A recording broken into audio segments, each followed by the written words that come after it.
بسم اللہ الرحمن الرحیم۔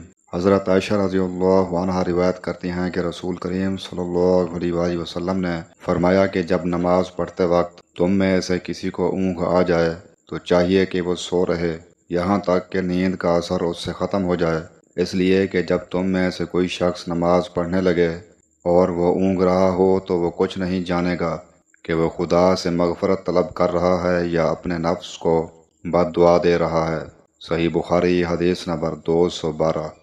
حضرت انس رضی اللہ عنہ سے روایت ہے کہ رسول کریم صلی اللہ علیہ وآلہ وسلم ہر نماز کے لیے نیا وضو فرمایا کرتے تھے۔ میں نے کہا تم لوگ کس طرح کرتے تھے؟ کہنے لگے ہم میں سے ہر ایک کو اس کا وضو اس وقت تک کافی ہوتا جب تک کوئی وضو توڑنے والی چیز پیش نہ آ جاتی، یعنی پیشاب، پخانہ یا نیند وغیرہ۔ صحیح بخاری حدیث نمبر 214۔ حضرت ابن عباس رضی اللہ عنہما سے روایت ہے کہ رسول اللہ صلی اللہ علیہ وآلہ وسلم ایک دفعہ مدینہ یا مکہ کے ایک باغ میں تشریف لے گئے۔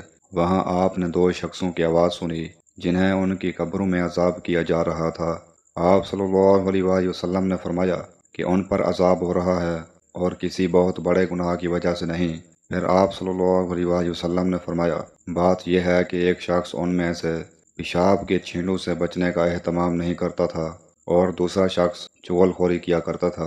پھر آپ صلی اللہ علیہ وآلہ وسلم نے کھجور کی ایک ڈالی منگوائی اور اس کو توڑ کر دو ٹکڑے کیا اور ان میں سے ایک ایک ٹکڑا ہر ایک کی قبر پر رکھ دیا۔ لوگوں نے آپ صلی اللہ علیہ وآلہ وسلم سے پوچھا کہ یا رسول اللہ، یہ آپ صلی اللہ علیہ وآلہ وسلم نے کیوں کیا؟ آپ صلی اللہ علیہ وآلہ وسلم نے فرمایا اس لیے کہ جب تک یہ ڈالیاں خشک ہوں شاید اس وقت تک ان پر عذاب کم ہو جائے۔ صحیح بخاری حدیث نمبر 216۔ حضرت ابو ہریرہ رضی اللہ عنہ سے روایت ہے کہ ایک اعرابی کھڑا ہو کر مسجد میں پیشاب کرنے لگا تو لوگ اس پر چھپٹنے لگے۔ یہ دیکھ کر رسول کریم صلی اللہ علیہ وآلہ وسلم نے لوگوں سے فرمایا کہ اسے چھوڑ دو اور اس کے پیشاب پر پانی کا بھرا ہوا ڈول یا کچھ کم بھرا ہوا ڈول بہا دو، کیونکہ تم نرمی کے لیے بھیجی گئے ہو، سختی کے لیے نہیں۔ صحیح بخاری حدیث نمبر 220۔